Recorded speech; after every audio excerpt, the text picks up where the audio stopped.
To be a Steeler is to consider others before you consider yourself. To protect your brother, even from himself. To give support at your own expense. And when wearing the black and gold suit of armor, make sure nobody desecrates it, disrespects it. Most importantly, we ourselves don't dishonor it.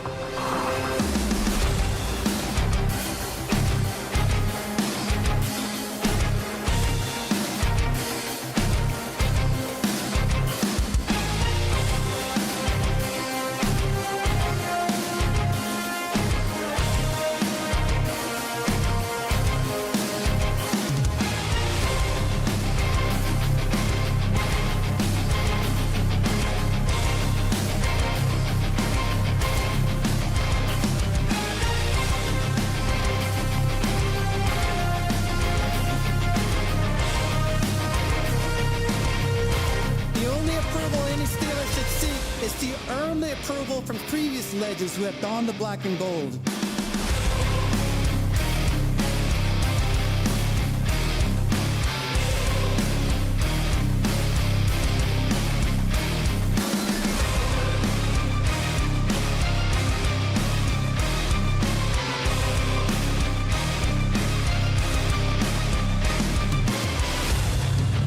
These virtues I learned while playing for the Steelers are what make the legacy of the black and gold timeless. They are passed down in the locker room from the steel curtain to anyone who valiantly wears the black and gold. Creating a brotherhood that is deeper than money, business, and winning. To be a Steeler is to consider others before you consider yourself.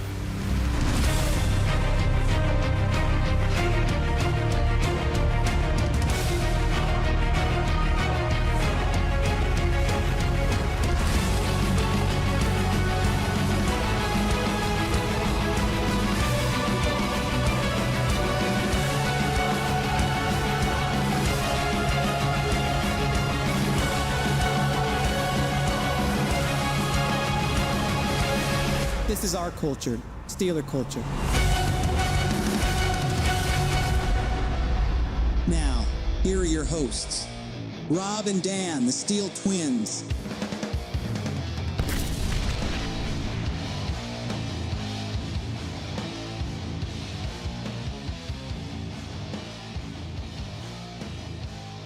Steelers Nation, good morning. We are the Steel Twins coming at you with episode 47 of the Steeler Culture Podcast.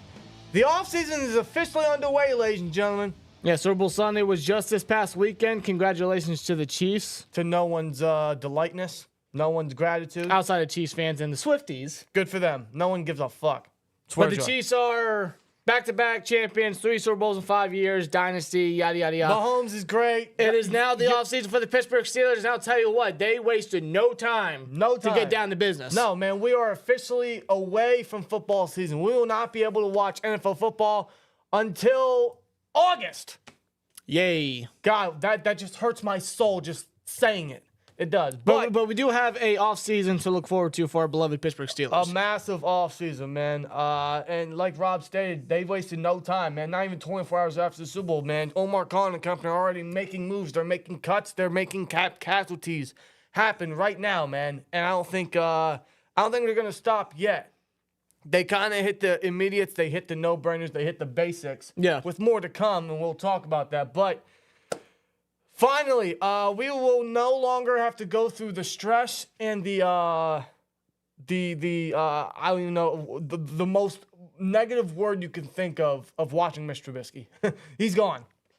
We no longer have to witness Mitch Trubisky in the Steelers uniform. You know, I look back at when we first signed him, when Kevin Colbert, on his way out, when he signed him. Looking back at it, it's like it was just a bad signing. Yeah, I know. It was just the first day of free agency of that year, and it's like Mitch Trubisky. Yeah. That was the first guy that they had on their list, and they wasted no time. Yeah. Instead of giving the guy Mason Rudolph the opportunity, the keys to the house to run with the team for at least for a year. They didn't even let him rent it, bro. He was just sitting there. Instead, they went out and grabbed the first round bum in Mitch Trubisky. Then a few months later, they drafted another first round bum in Kenny Pickett. Yeah, Kevin Colbert. I know. I swear. Dude, when they should have just had Mason ride 1 year as the bridge. Give him that opportunity. You know what it was? They panicked that quarterback. Yeah, I know. They panicked when Ben retired. They did not have a proper plan on what to do. So they looked at Mitch, who had first-round pedigree, top 5 pedigree, and they thought, well, he's set for a year. Maybe yeah. Well, you know what I mean. But, maybe he can turn his career around with the Steelers. No. But they still wanted to play the safe bet and get a quarterback in the first round, and they became the only team that draft year to select a quarterback in the first round. Yeah, and they're suffering the repercussions from it still, and they will continue as they will continue to run with Kenny Pickett with some competition coming underway. Which, keep in mind, now with the release of Mitch Trubisky, Kenny is the only quarterback on the team currently. Yes. As Mason's set to hit free agency, Mitch is gone, so Kenny is the only quarterback on the current roster. Yes, he is. Contractually. Right. So Kenny's he's going to be part of that competition. Tomlin Rooney made that very evident, very clear. Oh, he's the quarterback one, unfortunately. But yes. And neither of us were surprised to hear and see Mitch being released. I mean, that guy was not going to be a part of the competition one bit. Oh, no. Mason took his job right from under him. Yeah. And he might not even be back with the team next year. That's how bad Mitch was, dude. One of the worst signings in Steelers history. Absolutely terrible. Never should have signed him. Never should have extended him. And because we extended him, now we have to deal with more dead cap hit than cap savings this year. We have to wait till next year to get more cap savings from him. Yeah. We suffer, what is it? Let me get the contract details up here. Mitch Trubisky, with us cutting Mitch Trubisky, we suffer a $4.6 million dead cap hit while saving barely $3 million. Yeah. We never should have extended him. I know Khan couldn't give him any more praise last year through the combine, through the interviews he did, right? And that's why they extended him. But, God, that was easily Omar Khan's biggest L so far as GM. Yeah. Now, he's righting his wrong there, but we're still suffering a cap casualty there. Yeah, big time. So, Mr. Trubisky, good riddance. I thank you for helping us get our last win over Tom Brady.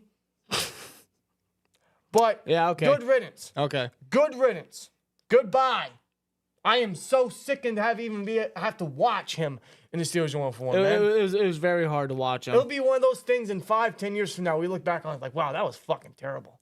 Yeah. I'm already looking back at it. Dude, I'm sorry. Like, Mitch as a player was just not trustworthy. No. And just not good. No. It was very evident. His entire stint with the Steelers, he had 8 touchdowns to 10 interceptions. Yeah. Like, Jesus Christ. My goodness. Mitch is gone. Mitch is gone, and thank God. I think we all are happy with that. Goodbye, Mitch Trubisky. Good luck in your future endeavors. We'll see you in the UFL next month.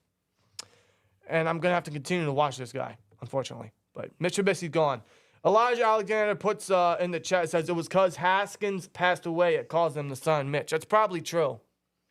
Because no matter what, they were still going to sign, or they were going to draft a quarterback. Wasn't Haskins still on the team when we signed Mitch? I'm not sure. Because I can't remember the time frame. I can't remember the time frame when we signed Mitch and when Haskins unfortunately passed away. Well, I'll tell you in a minute. So I'm not entirely sure about that. Well, let me see. Let me check that really quick. Let me check the date we signed him and the day Haskins passed away. Because I want to make that pretty clear.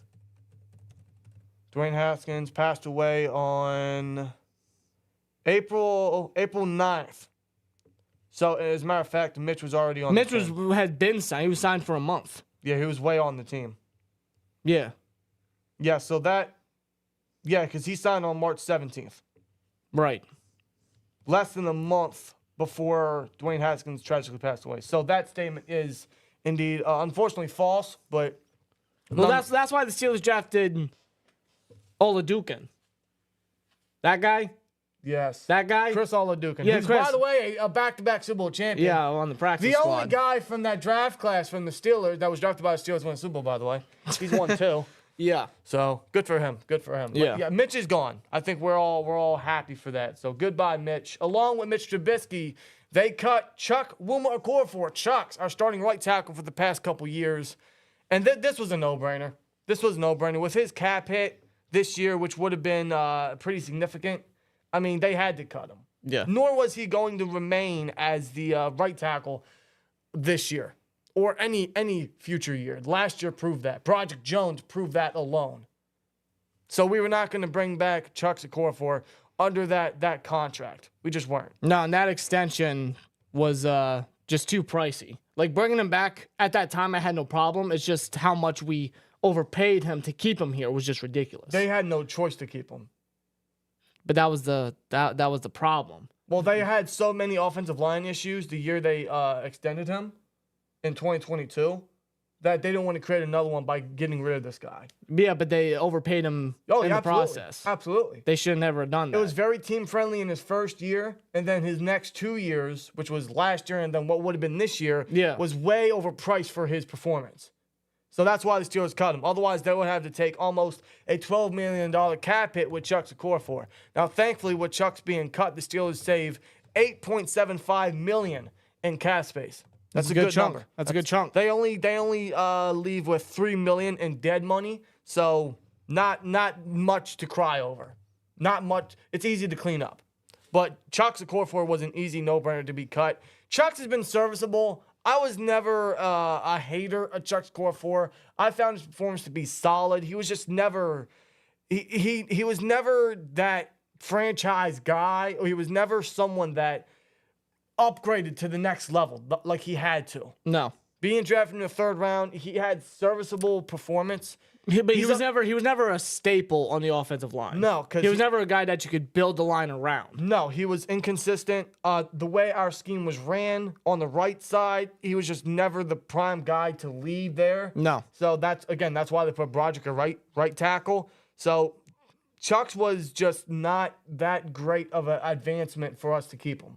So he'll probably find some work elsewhere. He has years of starting experience. Some team will definitely consider that, and he'll get a deal elsewhere. He'll be picked up probably shortly after the legal tampering period is allowed, once free agency is hit. I have no doubt about that. But for the Steelers, he just was not going to come back. No, not at all. Not after being benched for speaking his mind, which absolutely had every right to do so. But Tomlin benched him, put Broderick there, and Broderick stayed there the rest of the year. There was no point in keeping Chuks. No point whatsoever. No. Especially with that cap. Now, people, I've seen some whispers along social media on X that maybe we could have gotten something out of Chuks Okorafor. Maybe we could have traded Chuks Okorafor for a day 3 selection, because we don't have a 5th rounder. They really could have attempted that. But with that cap hit, I don't think anybody was going to trade even a day 3 selection. Probably not. That cap was just way too much for a guy that wasn't even playing the second half of the season. Why would a team want to give up even a day 3 pick, or even a couple years later day 3 pick for this guy? I mean, why when not? this guy could get cut and they could just sign him for cheaper? Well, it doesn't mean he's going to sign. That means he's not going to sign with them. He can sign elsewhere. He can go to the best next available option, the highest paid option. So you trade a day 3 pick, which is, it's not much. They're not giving up a lot. Yeah, but that cap hit is ridiculous. I agree. That's nearly $12 million. Well, they could have restructured Chuks' contract themselves if they wanted to. So that's why people say maybe we could have traded Chuks for something to get a little extra. Maybe we could have used that as ammo to trade up. Me personally, I don't think they would have gotten anything for Chuks as far as the trade goes, not even for a player for player. Right. I just don't think Chuks had a lot of trade value, not even a day 3 selection, because of his performance and the cap hit, him being benched, not playing. It's just, I don't think a team would have been willing to trade that and then take the cap. I think we could have explored some options. Maybe they did. Maybe they did, and they didn't get anywhere. Yeah, they possibly could have. So possibly they just said, you know what, Chuks, thank you for your service, but goodbye. We're going to find someone else, which is what they have to do now. Right tackle is absolutely a massive need now, because if they would to keep Chuks, at least they had a borderline starter, someone with years of experience under our system to start, which no one would have been a fan of, but at least they would have had that. Now they have to get a right tackle. This ensures they have to get a right tackle. And no, you don't keep Broderick Jones there. No, Tomlin and the Steelers and Pat Meyer, who's coming back. I know. They'll keep Dan Moore at left tackle. They keep him for his last year of his rookie contract. And Broderick at right. No! Knowing them. No! But all of us here know that they have to go out there and get a right tackle. They have to look for a right tackle. Yes, seriously. More specifically, draft a right tackle. Now, not along with Mitch and Chuks Okorafor being cut, they also cut punter, thick boy, Pressley Harvin III. Now, this one surprised me. A little bit. This one surprised me. I thought that they'd retain him and give him a camp battle like they did the past couple years. See, that's what I thought too, but then I thought more about it. I'm like, how many more camp battles does this guy have to go out there and prove himself only to be inconsistent and mediocre every single year? Every single year, year after year. Every year ever since he was drafted by the Steelers, day 3, every year he's been in punter competitions, punter battles, camp battles, and he's won every single one, but he has just not seen any ounce of improvement. We have not seen any ounce of improvement. We have not seen any ounce of consistency from this guy. As much as we wanted to see this guy be a solid punter for us. No, he just wasn't capable. He looked great coming out of Georgia Tech. We took a 7th round flyer on him. And I'm honestly at this point, I mean, if we drafted Harvin, I think we could draft his replacement. But is it worth drafting a punter, even if it is at the end of the day, at the end of the draft? I want a vet guy. Do they? Yeah, exactly. Do they even look in the draft or even undrafted free agent to pick up a guy? At this point, maybe at least for competition, but I think they go out there and sign a veteran. Who that is, I honestly couldn't tell you. I couldn't tell you either. I haven't looked at free agency punters. That'll be for a later podcast discussion. I mean, maybe they bring in Brad Wing again, considering he had to step in when Harvin was hurt. He looked solid for like a game or two. I can see that. Maybe they bring him back as competition. Marquette King, he's been trying to get a job back out there. That's a candidate. I'm not saying I want him. I thought that ship was long gone. I'm not saying I want him, but that's a guy that's probably going to be thrown back out there with punter now absent. And if you're going to talk Marquette King, you might as well bring back Pat McAfee at the same time. I mean, this man has 7 different other jobs. Why not punt for the Steelers? Yeah, get back home, Yeah, that's a pipe dream. We all know that's not going to happen. It's not happening. He's a Pittsburgh guy. That ain't going to happen. He's making more money than he ever could have imagined. Oh, my God. Why would he come back to football? His success is over there. He's on Monday Night Raw every fucking week. That's not happening. No. But if you're going to throw Marquette King, I'm going to throw that out there as a pipe dream. I'm just throwing the name out there. Everyone mentions the punt god. Yeah, the former Bill. What's his name? Matt Ozzie. I can never pronounce his last name. Yes. Matt Araiza. Yes. Coming to the league had a lot of controversy because of what he was accused of. And wrong, and obviously acquitted of. Yes, there's no evidence of what he did. Not going to mention what he did. It's just ridiculous. So he's out there waiting for an opportunity. That could be from the Steelers. That could be from another team. I don't know. But he is another name that's out there. He's a great punter. Where his career was just cut short and potentially over because of some stupid allegations. Yeah, his career was sabotaged because of it's bullshit. What he was accused. It's bullshit. But at the same time, I'd love to bring him in, but do you want to deal with that drama? Do you want to deal with those rape comments all over again? Yeah. Tom has dealt with enough drama, I think, his entire career. Let's be real. I mean, it's bad enough we still get it because of you-know-who. Yeah. You want to see Browns fans say the same thing over and over again for another 10 years? Even though they can't talk now because look who their quarterback is.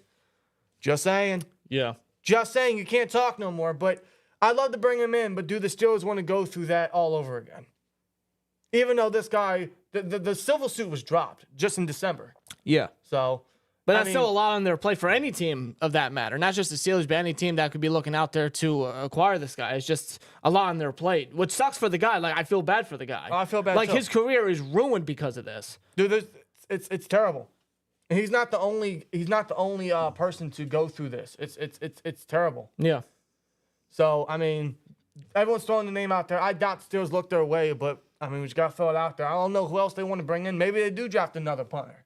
Either way, Pressley Harvin's gone. We ain't got to deal with his inconsistencies anymore. And I hope to God the Steelers can finally find a good punter. Seems like for a while now we've dealt with so much inconsistency there.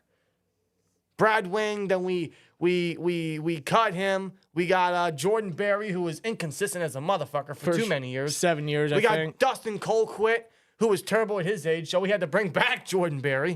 And then we brought in Pressley Harvin, thinking he could be the answer to our punting problems. It's not. Yeah, this man, Harvin, he beat out Corliss Waitman, who ended up being a freaking punt monster for the Broncos when Russell Wilson was there. Yeah, that's a fumble on our part. Brandon Mann, who ended up being the Eagles starting punter.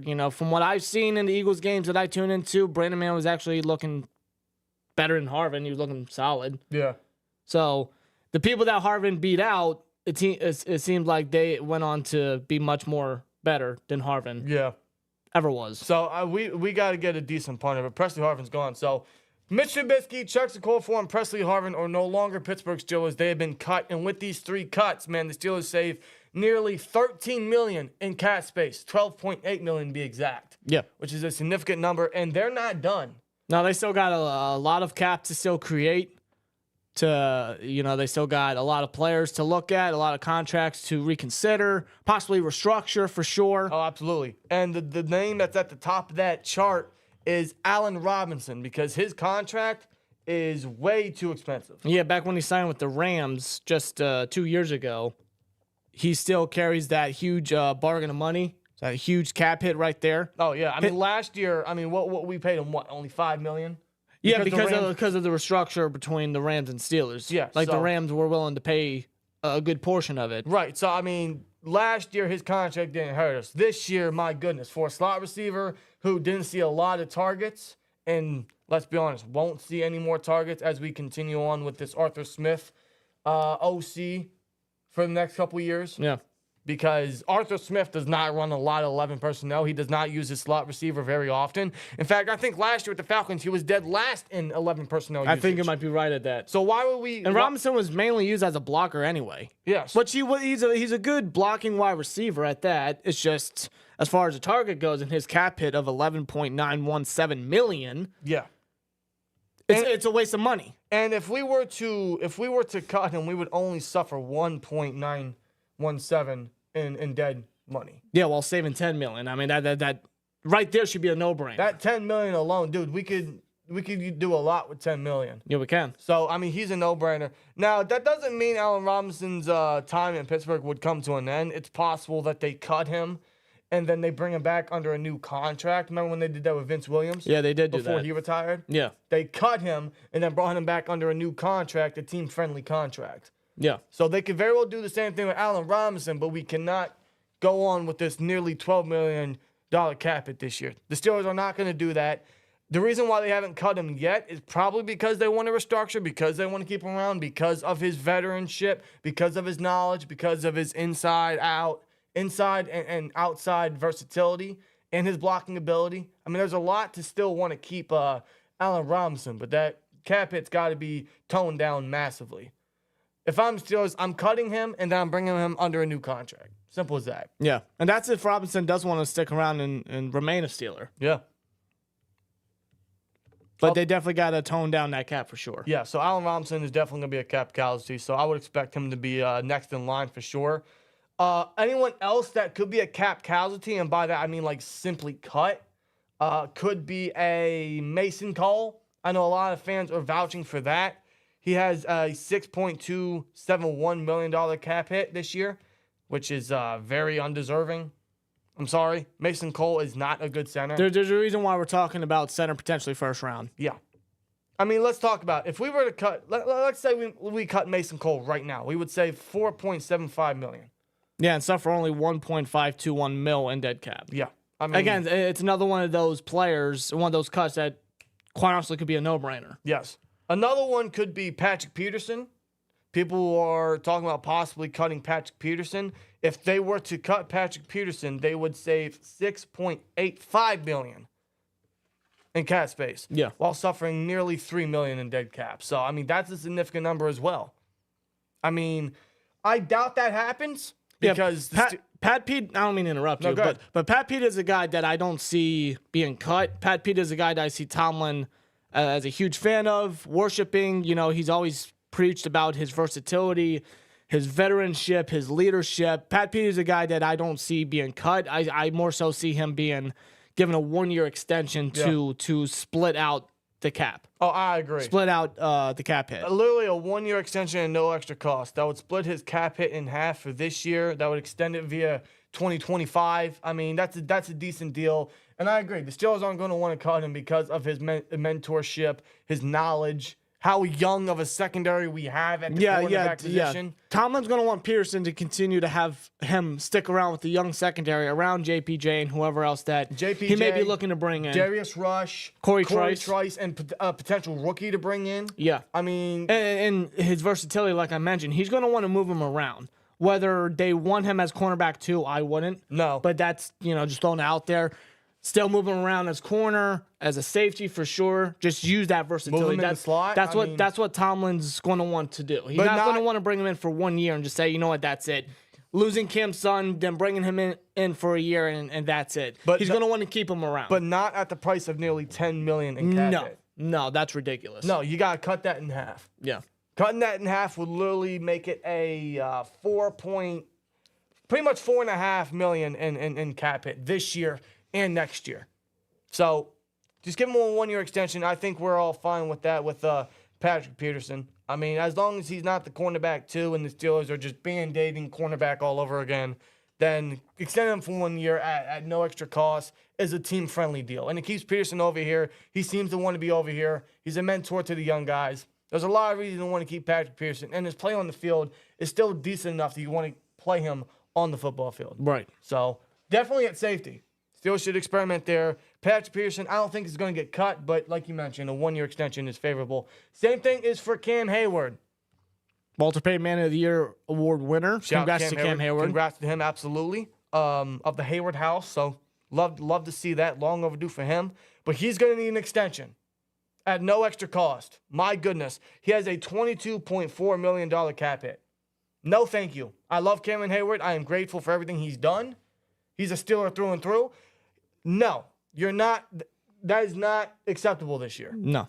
$22.4 million and a cap hit, not for Cameron Hayward. Yeah, and we know the type of player Cam Hayward is when he's on the field, and we've always preached that. The guy, he just ages like fine wine. As he got older, he just gotten better. But recently, especially the past 2 years, he's just been more so off the field than on the field, if you know what I mean. Like, he's been dealing with a various amount of injuries. He hasn't really been on the field as often. I don't know if he's really going to be seeing the field as much as his younger self would because of his age. Because of his age, because of the injuries, and frankly, I want to see more Keanu Benton. I think everybody wants to. I think we should. I know we're not alone in that statement. We want to see more Big Bully Benton. So, personally, me as a fan, and listen, I love Cameron Hayward. I am thankful I have his jersey, right? I prefer Hayward to just retire. I would, because I think it's time. I think it's time the Steelers cut the cord on him. You just know when guys have to step away. Steelers did it with Ward. They did it with Polamalu. They waited too long for Ben, and I'm getting the same thing with Hayward. Although, Hayward clearly doesn't want to retire. No, he made that very well known on his Not Just Football podcast. He doesn't want to retire. He still wants to play. Right, and I feel like he's going to want to play as long as his brother's under contract with the Steelers. Yes, because when I say that, I mean his rookie contract. Yeah, because he's got 2 years left. Exactly. So he's going to want to play as long as he can with his brother. I mean, you can understand that factor of it. Of course. But obviously under a new contract or an extension, which should be coming, because he cannot stick with $22.4 million. Now with the injury concerns. Not with him aging and his play just sort of diminishing on the field. Yeah. Like that's definitely got to be reduced. Absolutely. If we were to give him a 1-year extension at no extra cost, pretty much his cap hit this year would be pretty much $11.2 million. And that's a little easier to handle. That's much easier to handle, and that works. That's the same earning as a James Daniels this year. Yeah. That's a little easier to handle. And Hayward, he would still see time on the field. I think we ought to reduce it a little bit because of his age. Use him schematically. Use him when it's really beneficial, especially in the ground game. Mm-hmm. Use him and Benton together. Plus, him sticking and mentoring Benton would be a good thing because Benton is already, in my opinion, one of our better defensive linemen already. Yeah. But benefiting off of Hayward's knowledge would go leaps and bounds for a second year. So, in that fact, I can accept Hayward coming back. But under a 1-year extension, absolutely. And that would save the Steelers a lot of money. That'd save them a lot of cap space this year. There's many ways the Steelers can save cap space outside of just cutting folks outright. Of course. These extensions, like we mentioned with Peterson, no doubt with Cameron Hayward needs to happen. I think he understands that as well. Yeah. So I mean, that's just more favorable for the team, more favorable for our approach in free agency. Maybe the same thing with Minkah Fitzpatrick. I think he should take a cap hit. I think he should take a cap reducement. I think he and I would say Alex Highsmith. I think both Minkah and Highsmith, I think they would be willing to take a reducement, restructure of a contract to be team friendly, just to aid the team into having Tomlin, Khan, Rooney, and company do what they need to do to add more to this team. Yeah, I think Minkah, Minka's no stranger to being restructured. Exactly. He's no stranger. I think he's done it the past 2 years, if I'm not mistaken. Yeah, so we can restructure his contract again and save a couple million there. Same thing with Alex Highsmith for sure, because I mean that's just what the Steelers got to do business-wise, create more cap space. And that would help reduce their cap hits this year. And I would say Ogunjobi just as much too. Yes, because Ogunjobi's cap hit is $13.282 million in 2024, and he's been dealing with injuries pretty much his whole career, but especially last year. Now that didn't take him out of the game. No, he's battled through injuries, but the injuries do concern. He was still our most played defensive lineman last year, and that was due to the Hayward injuries. But I mean, he had over 700 snaps as a defensive lineman. Yeah. So yes, he is reliable. He's a very solid player. You know, he's definitely one of those guys you can rotate with Ben and Hayward and whoever else they might want to add to that D lineman room, because I think there's still more to add there. But I do think $13 million is just a bit too much for Ogunjobi. You think it's too rich? I think it's just a little too much. They could definitely restructure him as well. I mean, think of it this way: his next 2 years, his cap hit this year is over 13 mil. Next year is 10.5 mil. So he's getting these significant cap hits, and that's due to the contract that they gave him. Mm-hmm. And at this point, you know, it seems like the Steelers are going to have to reduce and add some void years. They may have their to. Contracts. I mean, it's this Omar Khan, the way he runs these contracts is very similar to most of these players. Is the first year is very team friendly in a cap hit base, and then the next couple years is piled on, and they know they're going to have to restructure these guys' contracts.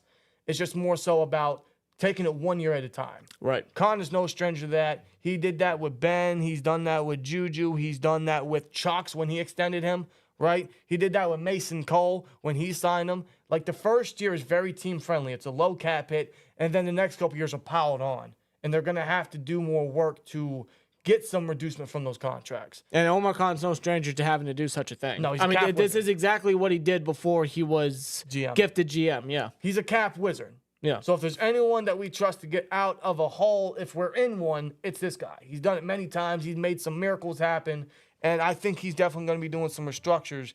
So Mitch is gone. Chuks is gone. Harvin's gone. Those are pretty much dead weight. Goodbye. See you later. The fatty liver just chopped off. Pretty much. We could see a cut from Allen Robinson. Maybe he's brought back under a newer deal, an extension from Peterson and Hayward for sure, restructures from Larry O, Highsmith, maybe Minkah, maybe we see some Watt in there. I wouldn't touch Watt's contract. Watt deserves every single goddamn penny of that contract. But if Watt is a team player like we know he is, like he has shown for years now, I mean... I could see it. I really could. That's just the type of person and player that Watt is. But I'm not touching it because he deserves it. You know what I mean? Yeah. But if it's like he is the Pittsburgh Steelers. But if it's desperation, I'm sure, no problem whatsoever. The guy walked into that office when it came to contract negotiations. He was like, because his agent, he wanted him to get more money, and Watt just went in there like, let's just settle on this so we can get it done and I can work out. Yeah. So when it comes to having to do a restructure of his contract, I think Watt wouldn't hesitate. Absolutely. So the Steelers already saved $12.8 million. If they cut Allen Robinson, they'll save $22.8 million. Yeah. With a 1 year extension for Hayward and Peterson, that could add another possible 10 to 15 million right there between those two guys' extensions. Yeah.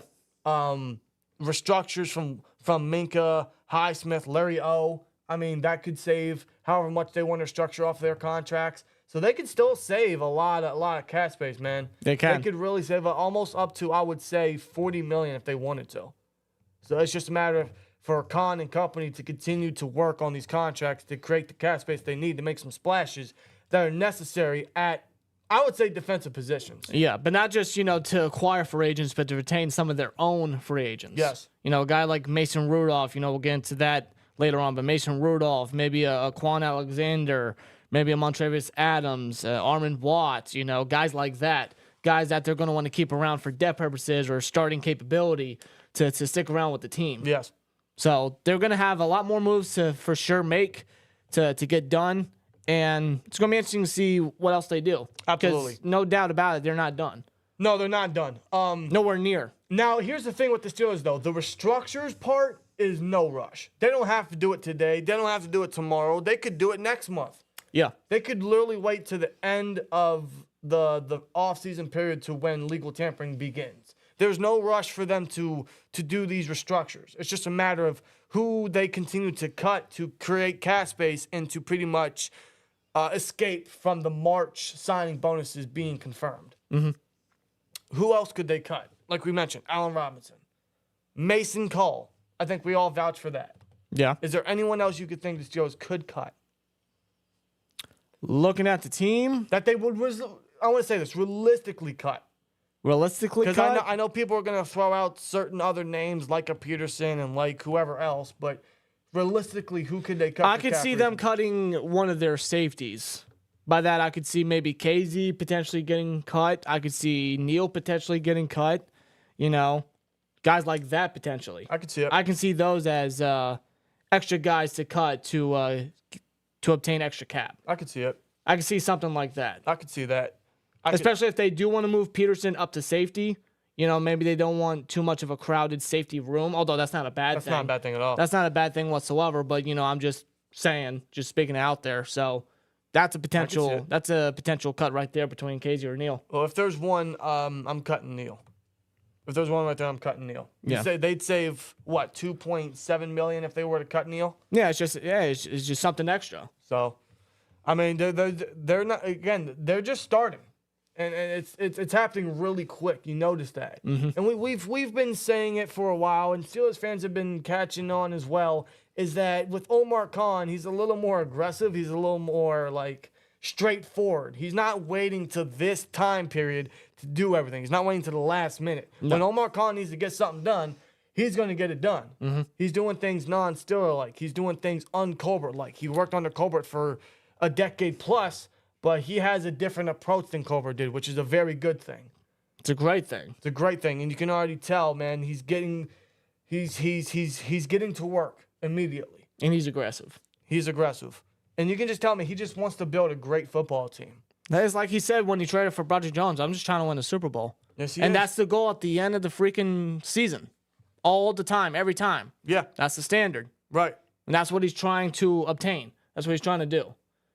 And damn well he's going to try his best. Absolutely. And I'm very confident in that. I'm very confident in Omar Khan and what he's going to be able to continue to do for the team. Young boy says Levi Wallace needs cut. He doesn't need cut because he's a free agent. And I would not bring him back. No, absolutely not. I would not bring him back. I wouldn't make him a priority. That will be actually, hold on, wait a minute. Let me see something. I was going to say that will be a future podcast episode, but maybe we can discuss that now. Because we don't have a lot of free agents. Looking at it right now with the exclusive, unrestricted, and restricted and exclusive rights free agents, when you look at the list, there's some guys that you do want to obtain and keep. A Mason Rudolph, Quan Alexander, Marcus Golden potentially. But that's he's it. very good. There's no one else. So our free agency, there's no one in our free agency room man, we really got to keep. The only one I'd say we really got to keep is Mason Rudolph. Yeah. That's maybe the one exception. Everybody else, we can easily replace. We can easily replace. But there's a few exceptions that you would like to stick around and keep. Yeah. Like a Quan. I feel like before he got injured, he was a good asset on the linebacker group to the defense. And that linebacker rotation between Holcomb, Roberts, and Alexander was really working. And I would like to see that again for another year. Yeah. That might just be me, but I'd be interested in seeing it again. Unless they want to go linebacker day 2, And day they 3. absolutely could. You're right. There's some studs, man. There's some studs I really love at the linebacker room in the draft, man. So just throwing it out. Maybe they pick up a linebacker. Maybe they sign a free agent linebacker. Depending who's out there. I don't know, man. We'll see. Omar Khan, he showed you in his first full offseason, he revamped that room, so maybe he wants to add on elsewhere, some way, somehow. So, Tom says, I don't see them doing this, but they could tank depending on Tomlin's extension. Tank this year, get higher draft pick for future new head coach. Yeah, I don't see that happening either. You know that's not happening. Tom is not going anywhere. I think we all have already accepted that. Yeah. So We have to get comfortable with it. we are comfortable with it. I mean, not really, but Even more so. We have we to get just used to accepted. it. We just Yeah. accepted it. We're gonna have to. You know that's where we're at a point with this team. Fields for a number 2 pick is a steal. Bears might want a 1. I'm not trading a 1 or a 2. He's not worth it. Yeah, Justin Fields. You know that's been brought up again. fact- It will continue to be brought up until the draft hits. As a matter of fact, is that a good segue here? Is that a good segue? Yeah, here? I think it's a proper segue right here. Because the Justin Rumor or Justin Rumor. Who's Justin Rumor? Who's Justin Rumor? I never heard of him. Justin Rumor. I just made up a name. That's a Madden name. Justin Rumor. My God. Wide receiver from Illinois State. Yeah, sure. Drafted in the 6th round. There's been a rumor. There's rumors circulating right now between the Pittsburgh Steelers and Justin Fields. And Adam Schefter was on the Pat McAfee show just yesterday talking about it. Dude, And don't you have the clip here, actually? I do. I'll play the clip here. But the rumors are intensifying because of this Adam Schefter, I don't want to say report, but I'll just say statement on the Pat McAfee show, which was just yesterday. Some type of quarterback, whether that's Ryan Tannehill, whether that's Russell Wilson, whether that's Justin Fields, who Justin Fields, I know Mike Tomlin's a big fan of Justin Fields. We'll keep that in mind during the offseason in the coming weeks. Wow. So there'll be a decision that organization has to make in terms of the quarterback that they want to bring in. But they're not just going to leave it as Kenny Pickett, his starting job. Mike Tomlin made that very clear. So now it's which of these quarterbacks do they make a move for? Which one is somebody that they can go acquire? And who fits into what they're willing to give up to either another team or to pay that player? Now, he told us literally nothing we don't already know. He didn't say anything we don't already know. Yeah. Tomlin loves Justin Fields. Yeah, no shit. We know this. Everyone knows this. He was a big fan of him coming out of Ohio State. You know, there's a clip circulating out there of Tomlin saying, man, we know who we came to see. He's talking about Justin Fields. At the Ohio State Pro Day, Yes. when Justin Fields was entering the NFL draft, when he was selected by the Bears. And now, with the Bears having number 1 overall pick, there's massive talks that they might trade Justin Fields for whatever and draft Caleb Williams number 1 overall. Now, if the Bears were intelligent, if the Bears were smart, they would draft Marvin Harrison Jr. number 1 overall because Fields needs receivers. Now, he's got one in DJ Moore, but outside of that, Cole Kmet? Darnell Mooney's a free agent. Who else do you have? Yeah, they're going to need someone to fill that void at wide receiver, too. That's Marvin Harrison Jr. So if Ryan Poles was an intelligent human being, which he's not because he traded us the 2nd-round pick for Chase Claypool where we got Joey Porter Jr. Thank you, by the way. Thank you, Chicago. But if he's an intelligent human being, he would draft Justin Fields, a receiver, number 1 overall. One of the best wide receiver prospects to come out probably ever. Yeah. My goodness. Didn't he just win the Heisman? Or wasn't he a Heisman finalist? No, he was up there for sure. He was up there for sure because Jaden Daniels won the Heisman. But Harrison's up there. You know, he's definitely a consideration to be number 1 overall. The guy's just a talent. He's living on the Harrison name for sure. Right, but I mean, I don't think the Bears should move on from Fields. I don't think Fields is terrible. I don't. I don't think he has lived up to the hype. I don't think he has the level of production that he should have, and most of that might be due to the OC changes, the O-line that is still very bare, the receivers that are just very inconsistent for him. I'm not trying to make excuses for Justin Fields, but yes, he doesn't have a great environment in Chicago. Chicago is the quarterback dumpster fire of the NFL. It's quarterback graveyard, yeah. My goodness. We thought the Browns were that. Now they're not. The Bears have taken that. Justin Fields is not worth a first rounder. No. Nowhere near. He is not even worth a second rounder. If you want to trade a second rounder next year, that still might be a reach because no matter what you trade, if it's something high, whether it's this year or next year, it's a huge gamble just based on his production limitation and absolutely his turnovers. The turnovers are a big question mark.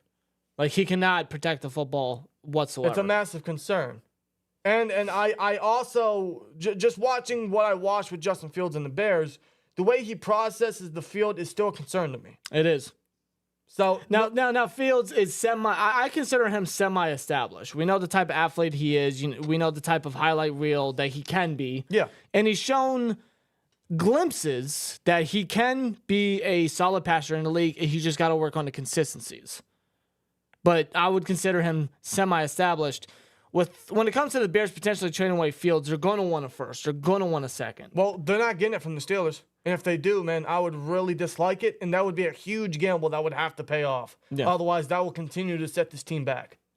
But the Bears in general, whether it's from the Steelers or from, I don't know, the Broncos or the Falcons, that's being talked about. Right. The Bears are going to want big capital because Caleb Williams is a great college quarterback. I said this in the previous episode. Caleb Williams is a great college quarterback, but it's a big risk when it comes to him and how he was in college translating to the NFL. It's a big risk taking a rookie quarterback when you have a semi-established quarterback that could still work on his consistencies. And frankly, I don't think Caleb Williams is all that. No. I don't think he's all that.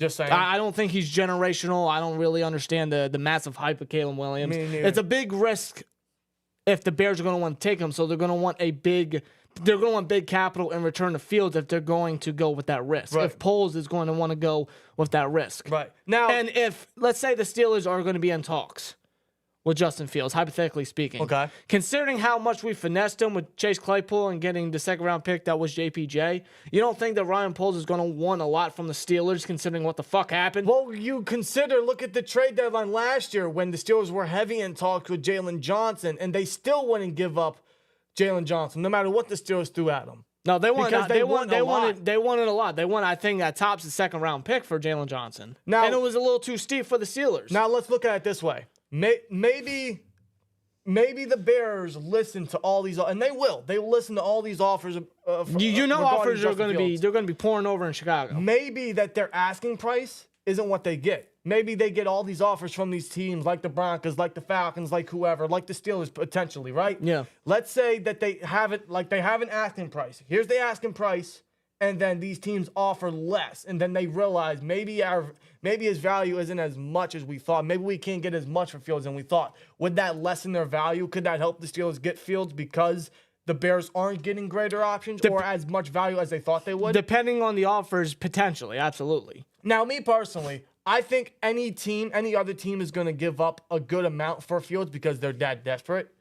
I don't think the Steelers are going to trade for Justin Fields because, first of all, Art Rooney II has already confirmed that they're not going to make a blockbuster trade. He put it in the unlikely category. Yeah. He literally just said that last week.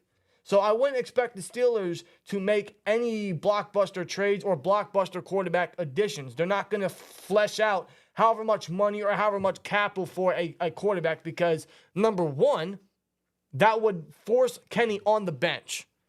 No matter who they sign, if they make a massive addition, whether it's cap money or trade value, whoever they bring in would force Kenny on the bench because they would have to start that guy based on what they gave up or what they gave that quarterback. Kenny would not be the starter. The Steelers want Kenny to be within competition. Yeah. They're not going to bring in a blockbuster move and have Kenny in that battle because he's not. Whoever they bring in would be the starter. Do the Steelers want to give that up? Do they want to give Kenny the opportunity? Or do they not want to give him the opportunity if they make a blockbuster move? You got to consider that. Of course. And that's why I don't think they're going to make a move because they don't want to force Kenny on the bench. Would I take Fields? I don't think the Steelers are just going to be aggressive in general. No, I don't. As much as I want them to be, as much as I want them to pull a swerve on the fan base and make an aggressive move, do something out their comfort zone and show this fan base and everybody in the NFL, hey, we want to be aggressive. We want to be taken seriously. Right. With the talent that we got, what we're trying to do, who we're trying to bring back, what we're trying to get back to. But I don't think the Steelers are going to do it. No, I don't think so either.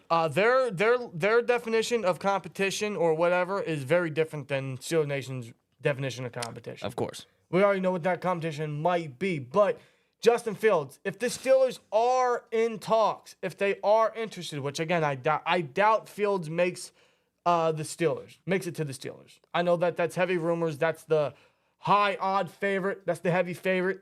I don't think it's going to happen. They've shut it down. They don't want to take away the opportunity from Kenny.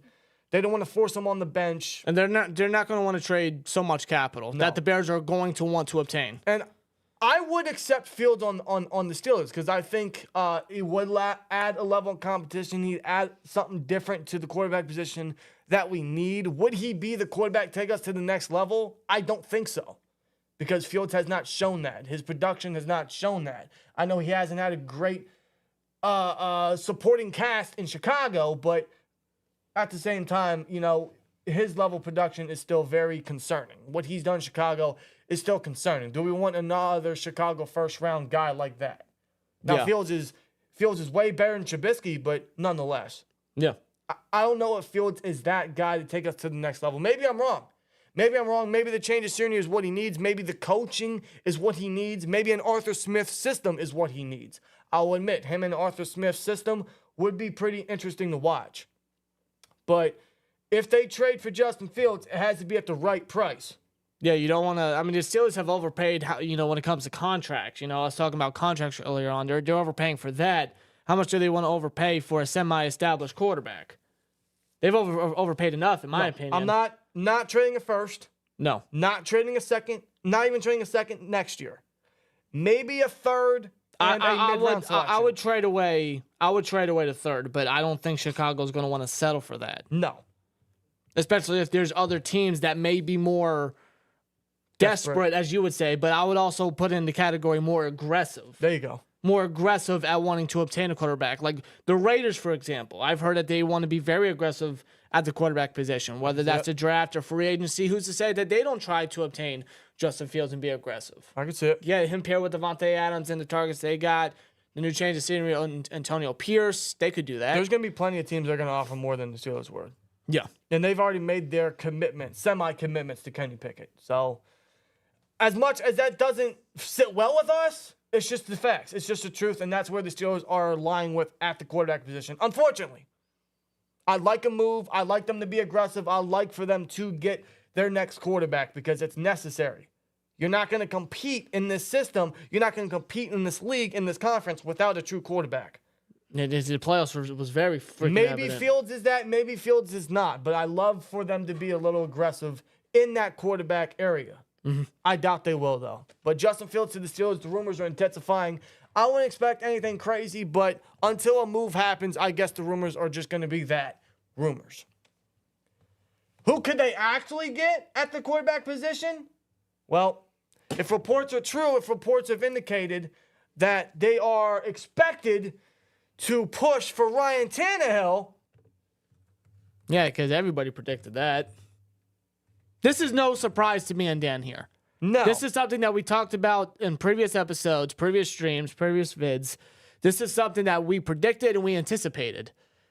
It just sucks, and I hate the fact that when we predict something that we don't want to happen, it appears that it's going to be happening. It hurts.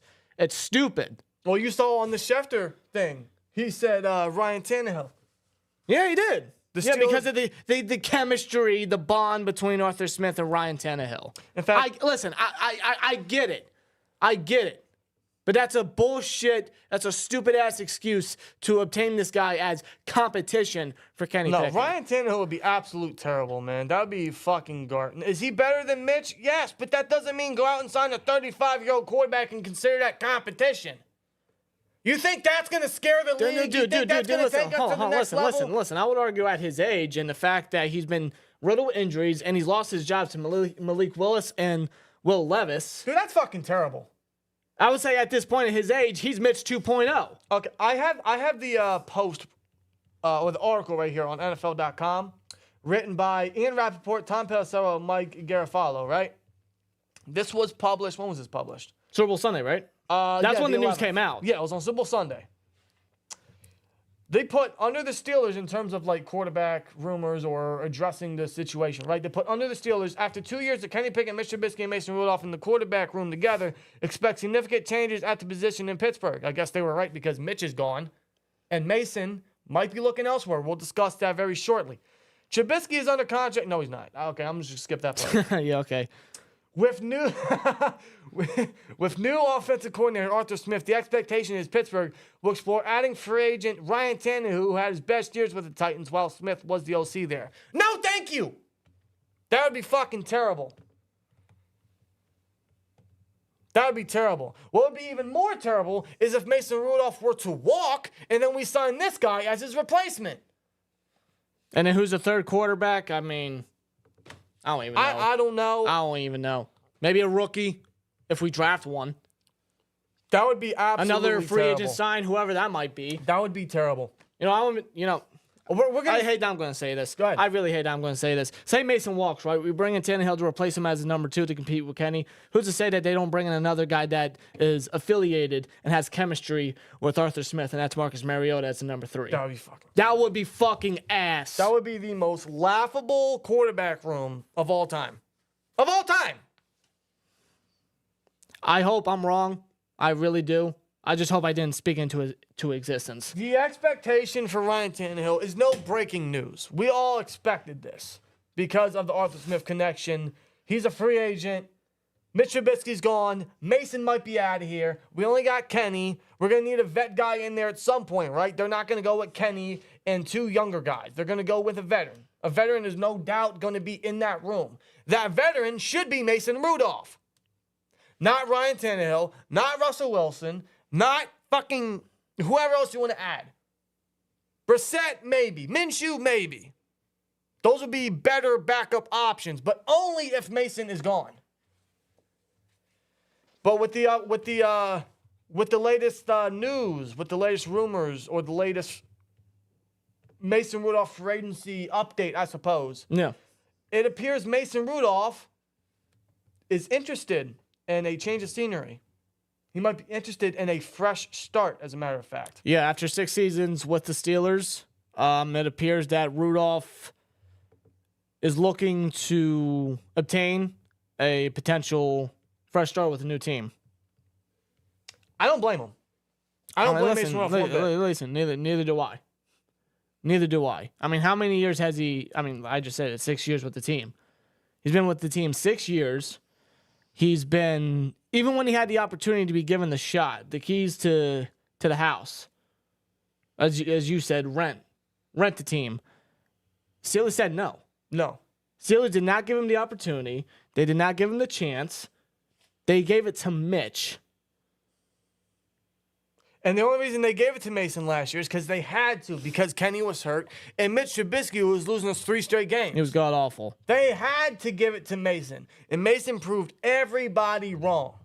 We had one of our strongest finishes in recent years under Mike Tomlin because of Mason at quarterback. He proved everyone wrong. He proved he's the best quarterback in our team, on our team, in our system. He completely shut down all the OC bullshit that a lot Excuses. of Kenny Pickett people want to give Kenny Pickett.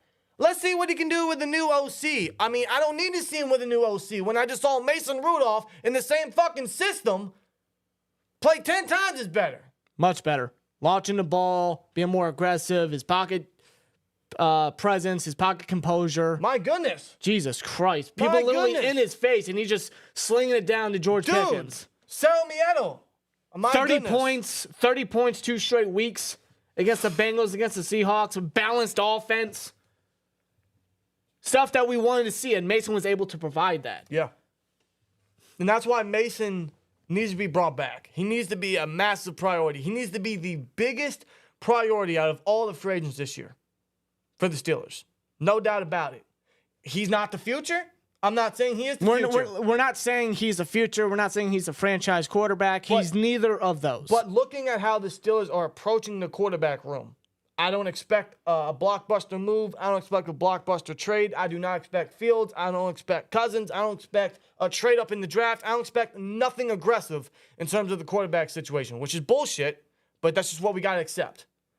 But their best situation, their best scenario right now is keeping Mason Rudolph, and he is undoubtedly the starter next year if he is retained. Yeah, if he comes back, I'm sorry, Kenny's not winning. No, he's not. Mason remained as the quarterback even when Kenny came back healthy. So How can you see Kenny beating out Mason? And with what Mason did at the end of last year with the Matt Canada system, I'd like to see what he could do with a full year or the majority of the season as the starter. Of course. Because frankly, looking at it now, looking at what the Steelers are approaching, that's our best scenario. That's our best case scenario. That's our best bet at the quarterback position. Because Mason gives us the best chance to win. Mason gives us our best chance to get points on the board at the quarterback situation. We cannot let this man walk. We can't. He's going to get a market, undoubtedly. Yeah, because this is what Ian Rappaport said just a couple days ago. He said, I think we know they're going to remake that quarterback room. He's talking about the Steelers remaking the quarterback room. I expect Kenny Pickett to be back, but that might be it. Mason Rudolph played well enough to make some money this offseason, but I just don't know if it's going to be in Pittsburgh. Well, you look at all the quarterbacks that got injured last year. It was a backup quarterback season last year, It right? was. For a lot of NFL teams, us included. Everyone's looking at Mason Rudolph and how he played and how he finished the Steelers season, helping them clinch the playoffs, right? Yeah.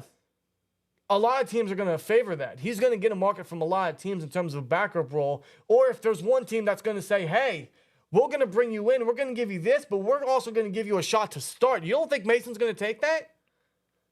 Why wouldn't he?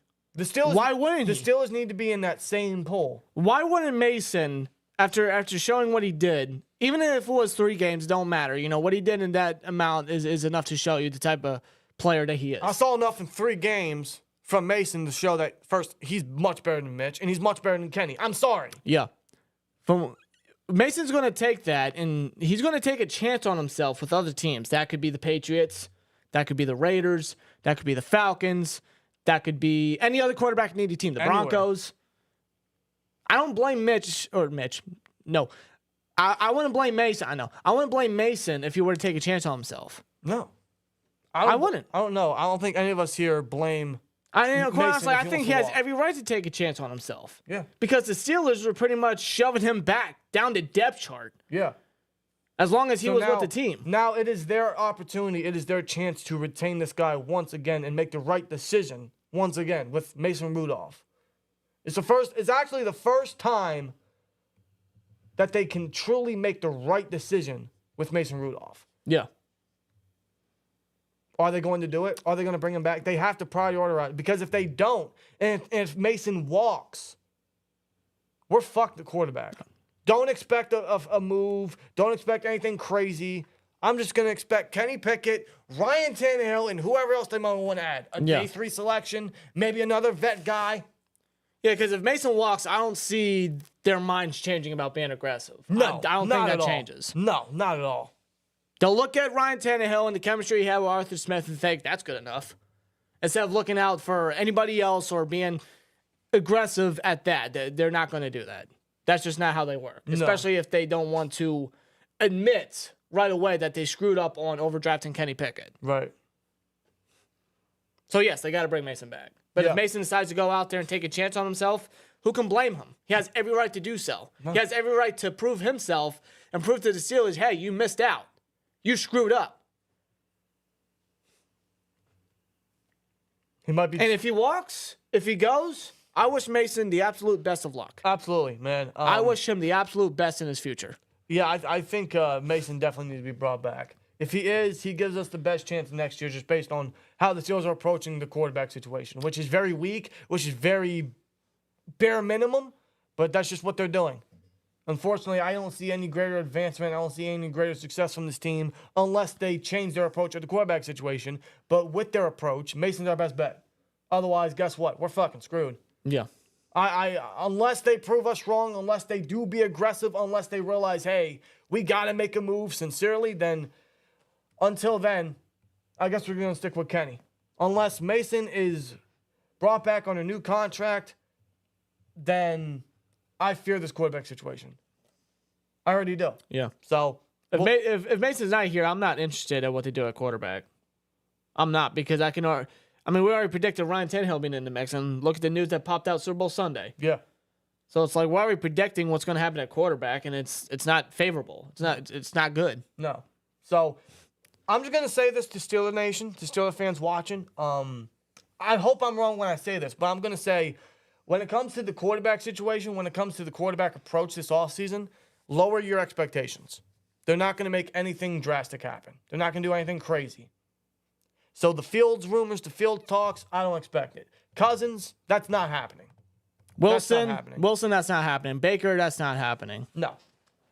Our best bet is Mason, Kenny, and someone else. Otherwise, our worst bet is Kenny, Tannehill, and someone else. Yeah. It's weak. It's weak. Oh, my God. But it's just... Name me a worst quarterback room in the NFL. I can't. Name me. I can't. I have to search it up. Mac Jones and Bailey Zapp look more favorable. Jesus Christ. If you look at what they did to us, I mean, I'm just saying. Don't remind me. I know. Don't remind me. But, I mean, it's just... It's drastic. And I'm not in any way condoning it because I'm not a fan of it. But we're going to have to be conditioned to it. That's what we're trying to do. That's what we're trying to tell you guys. But that doesn't mean we're cool with it. That doesn't mean we're agreeing with it. We're disagreeing with it. But perhaps, hey, think of this. Think of this. Perhaps because of these cuts. Maybe the Steelers have made these cuts immediately for a reason. Think of it. Are you saying that they made these cuts immediately to obtain Mason before free agency hits? Absolutely.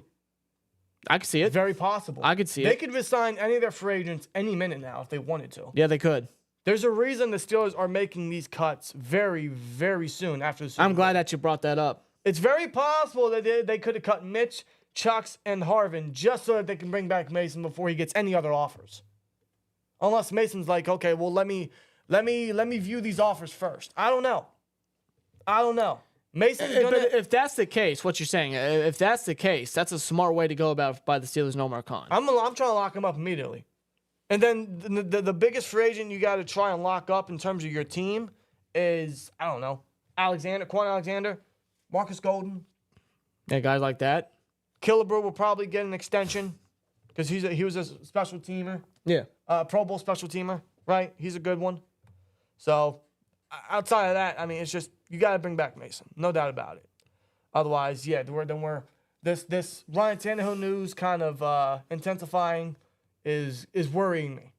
Yeah. And I'm not buying into the Justin Fields rumors because Schefter said something we all already know, and Art Rooney has kind of said, hey, we're not gonna make a blockbuster trade. So no, unless they go back on what they said, but this is the beauty of the offseason. This is why this news is good because it's content. It's good to talk about. It's also mostly speculation. We got a whole month. That's what a lot of this is. We got a whole month until free agency fully hits, until legal tampering period is here, and then these contracts either are confirmed and they run out.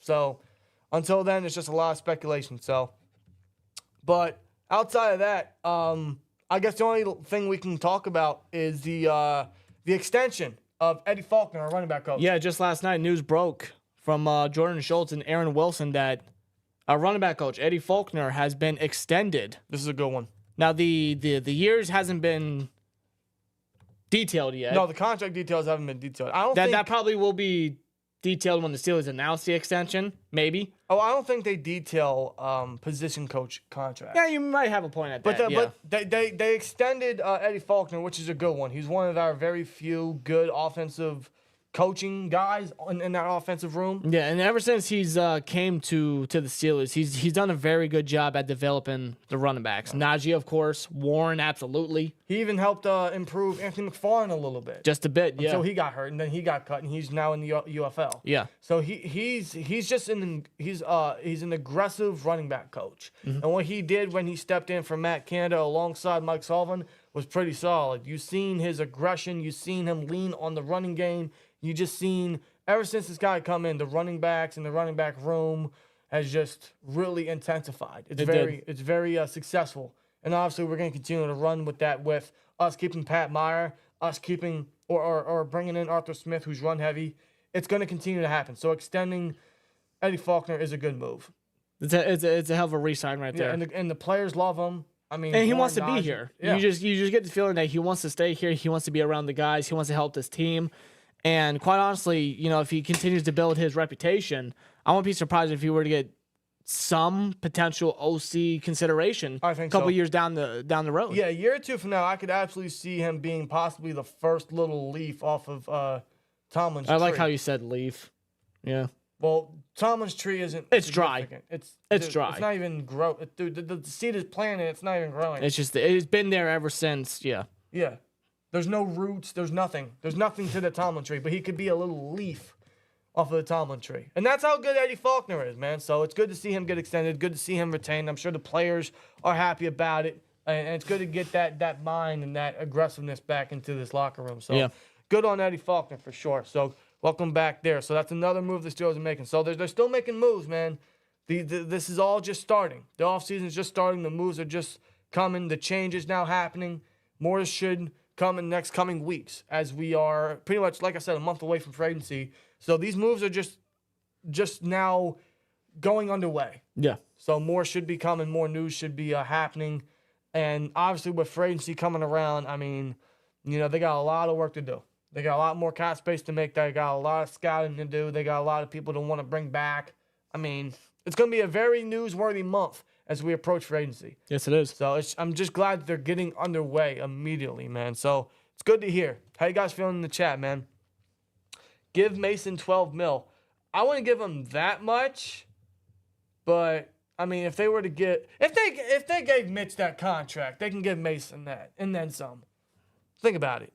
I mean, pretty much, right? Think about it. I mean, what the hell did Mitch do to earn that extent? I'm sorry. What, as a player, what did he do?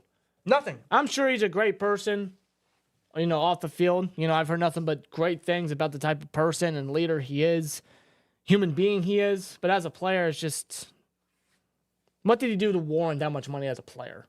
Nothing. It was a stupid extension to begin with. Very stupid. My goodness.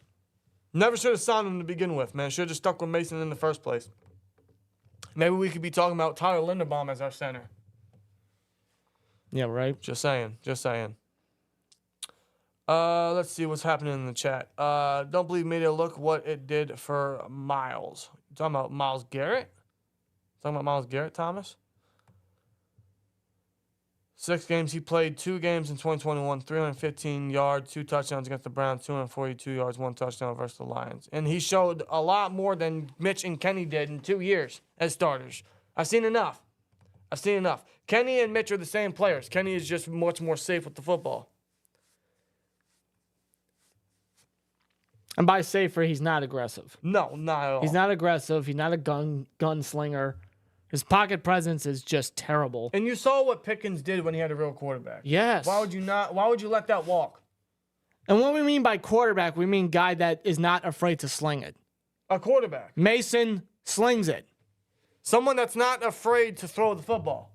If Pickens was still the quarterback, George Pickens would not have 1,000 yards. I'm telling you that right now. No.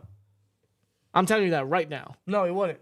Pickens wouldn't have 1,000 yards. We wouldn't have the same finish that we had. No. No. Not at all. I'm not letting the fourth quarter comebacks blind me. No. Yeah, he had so many fourth quarter comebacks. Can he clutch, right? Well, what happened in the previous 3 quarters? Exactly. You gotta look further into that stat of fourth quarter comebacks. You show up for 1 quarter, yet the other 3 you're asleep. Weak. You're asleep. You're non-existent. It signifies the Steelers all in one player. It does. Doesn't show up for 3 quarters, and it's just a 1 quarter team. I'm not all for that. I'm sorry. No way Mason signs before free agency. I'm just throwing it out there. Maybe they're trying to lock him up beforehand. I don't know. But I do think he's going to view his options. I think they let Mason walk, sign Ryan Tannehill, and Kenny as our starter, says Matt Nerdy. That is terrible. That is fucking terrible. I'm telling you right now, man. I'm telling you right now. Before anything is confirmed, which is probably the most likely scenario, that is going to be garbage. We are not a fan of that. No one should be. No. If you are okay with a Ryan Tannehill and Kenny Pickett quarterback 1 matchup, I don't know what's wrong with you.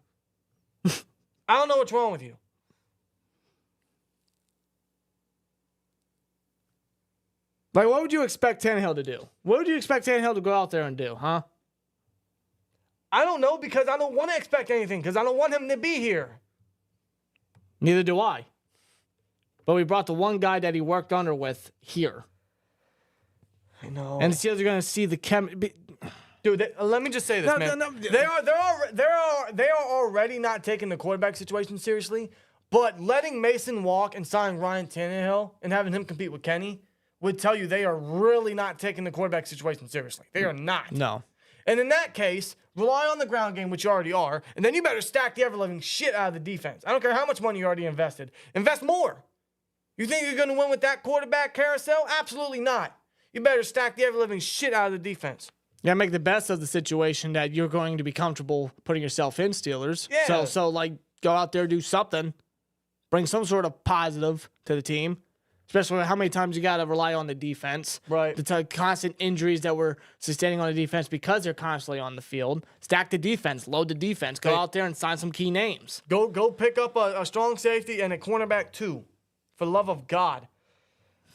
Thomas says, I don't want to let Killebrew go, but it would be cost saving. He isn't pressuring to start or for playing time on defense, his natural position. But I see what you're saying, but I also think special teams matters. He was a Pro Bowler for a reason. In fact, he would have been a Pro Bowler multiple times if it wasn't for Matthew Slater with the Patriots. Yeah, really. This guy is just a constant gem on special teams. Does matter. Yeah, Killebrew is a special teams demon. That is his purpose on the team. I don't think they overpay for a special teams guy. No. But I would keep Killebrew for special teams. He's ever since he's came to the team to be that special teams ace. I mean, he's done a hell of a job. Right. He's done a very, very good job. Yeah. Kenny was 7-4. No way Mitch could have done that. No, Mitch has cost us more games than he's won games. No. And for the record, I don't think Kenny being 7-4 had a lot to do with Kenny. Just saying. Just saying. I'd definitely be happy when Dan Moore, James Pierre, Pat Pete, and Levi Wallace are off my team, says Isaiah. Yeah, I feel you there. I would keep Pat Pete for a year under an extension, a 1-year extension, put him at safety. But yeah, Dan Moore. I can tolerate bench. Pat Pete. I can not like I hate Pat Pete or I can't stand him being on the field. Like his work on the field definitely increased in the later part of the season. But everybody else, like, yeah, get him off. Yeah, I mean, Dan Moore, thank you. It just makes me want to pull my hair off every time I see them on the field. It's like they don't add anything. They don't do nothing. I'm sorry. No, and we've seen enough of Dan Moore. James Pierre already has his replacement in Corey Trice. And there's a reason why we had a Bench Wallace sign up here before every other sign. Fire Canada, fire Mike Tomlin, bench Mike Tomlin. Not bench Mike Tomlin, you know what I mean. Fire Tomlin, yeah, step down Tomlin, all that. The signs are going to continue to happen. Oh, yeah, believe it or not. That's going to be a constant. That's not going to stop. Like, just wait till Pickett starts. Wait till Kenny Pickett starts again. Oh, you God. can damn well expect there's going to be a bench Pickett sign right here. And we'll have it in a Pickett model fence, too. Yes. Think I'm playing around, bro. Oh my God! I'll get a legit picket, like wooden picket fence. I'll just nail it onto the fucking. I don't care. Yeah, it needs fucking little fucking whatever they're called would be the letters. Exactly. Let's see where we at in the chat. Steel, do you want us to draft a tackle in the first round? Yes, a tackle or a center. And yes, mock drafts are coming, guys. You guys can definitely anticipate mock drafts to be here. Yes. Within, I'll say the next week or so. I have a dentist appointment later today, so I'll be out of commission for the next couple of days because I'm getting a couple teeth pulled out. But yes, mock drafts will be coming. We've already done our fair share of scouting, a lot more to do. Yes. Because, I mean, there's never not enough scouting. Let's think about that. Oh, there's a lot of players in this upcoming draft. There's a lot of players I like. Especially in positions of need that we're looking at. But you can, a lot of talent. But you can expect tackle or center will be the first selection, and I'd say all our mocks. Oh, dude, offensive line is a priority. It is. Like build the foundation, man.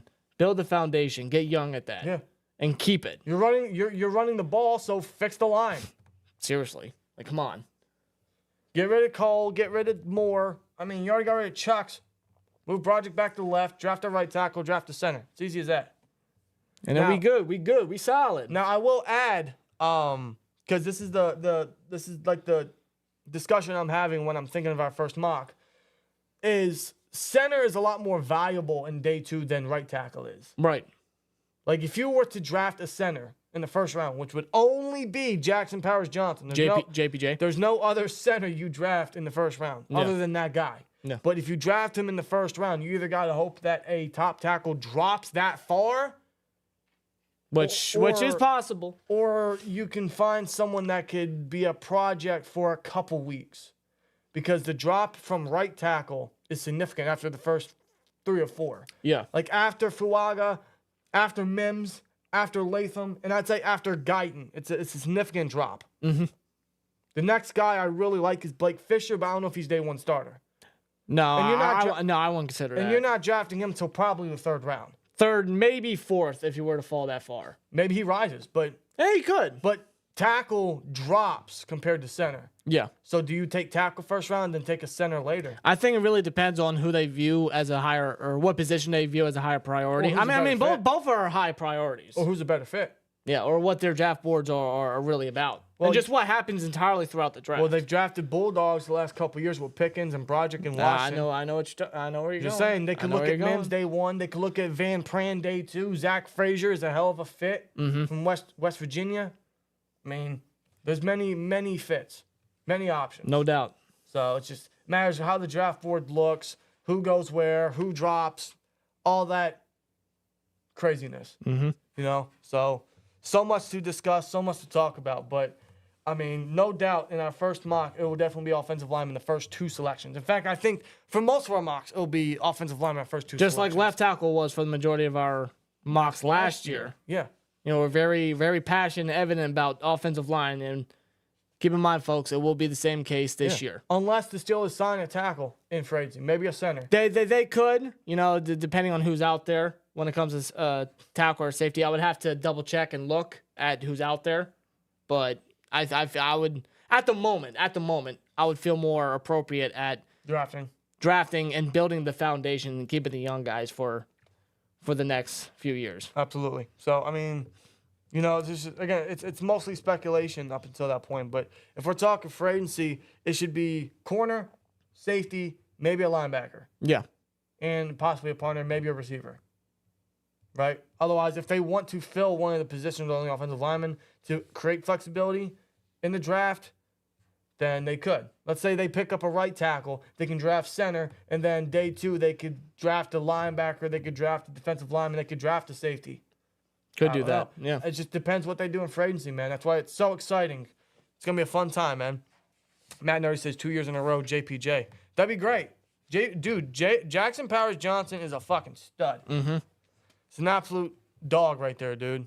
He's going to be a... You look at his film, man, from what you see, nobody gets past the guy.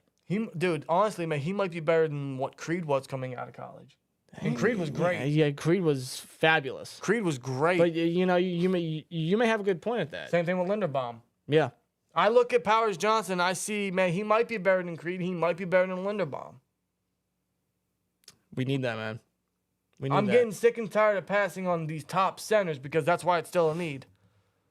But then I also look back at it, man, well, right tackle drop. See, this is the discussion I have. I want a center. We need a right tackle. It's like pick your poison, but could the Steelers strike at both? Or this could be the draft class way they could do that. Or let's talk about this. Maybe they keep Broderick at right tackle, and then they look at left tackle day 2. They shouldn't. That is not out the realm of possibility. They always have their players out of position on the O-line. They always do. I would hate it, but maybe they keep Broderick at right. And listen, it's not like Broderick can't play right. He can. We just know he's better at left. That's why we're saying put him over at left. But if they do keep him at right, they could either run with Dan Moore again, which I wouldn't be surprised. I'm not for it. I never will be. But there's more left tackles day 2 than there are right tackles. There are. Just on the scouting I've done. Yeah, I'm looking at that Yale guy. Oh yeah, that Yale guy. He went out with, I think it was a season-ending injury. I think it was Achilles injury. But if he didn't get hurt, I think he would be first round. I really do. No, I agree. I think his first name is Kyron something. I'll tell you in a minute. Yeah, I'll tell you in a minute. He's a guy from Yale. From the tape that I've seen, I mean, the guy's a big bully. The guy's a big bully at left tackle. Dude, I'm going to botch his name so fucking bad. Kyron Amegaji. Yeah. From Yale. Yeah, he's a stud. Kyron Amegaji. Yeah, sure. I like Patrick Paul from Houston as well. He's not bad. He's a decent option. He's not bad. I don't think he's as good as Kyron, but... No, like if Kyron... And I know the injury would be a big concern, of course, you know, having him to recover especially for his rookie year. But Kyron's legit. Yeah. Kyron's legit. Well, if we're talking pure left tackle, I mean, Jordan Morgan might be the best one, but he might go late day one. So I don't know. Yeah, I'm hearing he could be first round, maybe early day two. I'm just throwing it out there. Maybe they keep Broderick at right and they look at left tackle. No, it's good to throw it out there because, I mean, Pat Meyer likes to do his silliness on the O-line. Yeah, Lincoln Park, great band, by the way. Is there any options for tackle and free agency? We need a draft corner. The only tackle that I'm looking at for free agency is Trent Brown. That's it. But even then, Trent Brown, he's a rental. I'm not looking for rentals. I feel like we've dealt with more than enough of that throughout the offensive line. Yeah. Mason Cole's he's a rental. I'm sorry. He's a rental. Trey Turner, he was a rental.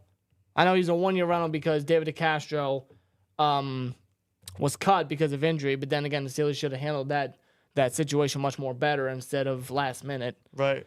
But yeah, Trent Brown, I know he's like, 30? He has injury He's going to be concerns. 31. He's going to be 31. Yeah, Trent Brown, I don't know. I'm not a fan of Jonah Williams. No. No, I don't want anyone on that Bengals line to be real. Now, I know the thing with Trent Brown, he does have that flexibility to play left or right. He can play either one. But he's played right the last couple of years. Has he? Yeah. I think he has. Yeah, right tackle. Yeah, you're right. I know he's played both left and right. So wherever you put him, that's where he's going to... He's going to do his best at it, for sure. But the injuries worry me and his age. He's not going to be here for long. Yeah.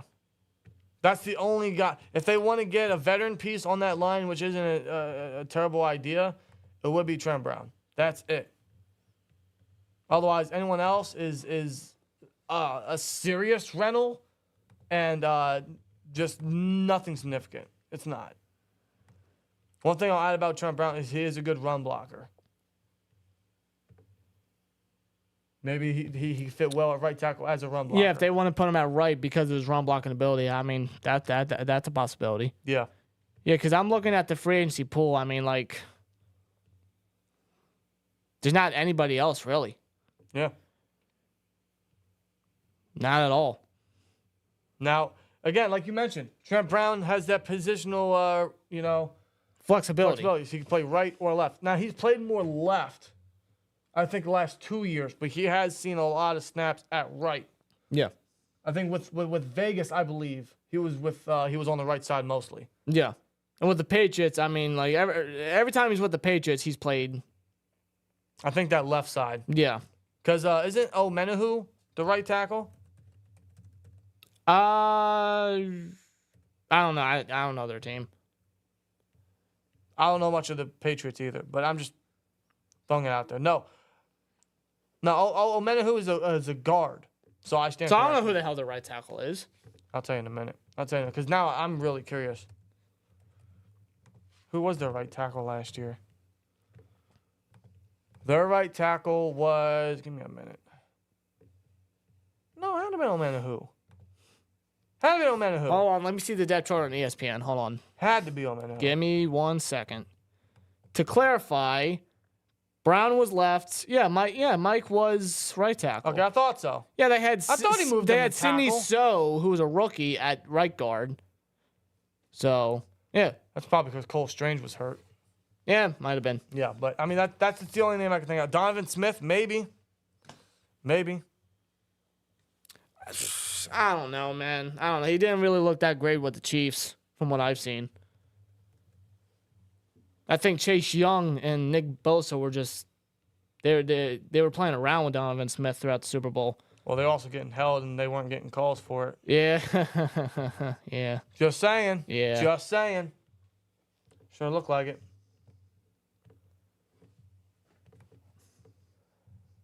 By the way, that Super Bowl for the first half was very boring. Very boring. I don't know how you guys felt. That Super Bowl was very boring for the first half. Highly defensive. That's what it was. Picked up in the second half, more so the fourth quarter. How about the halftime show? I couldn't care for it.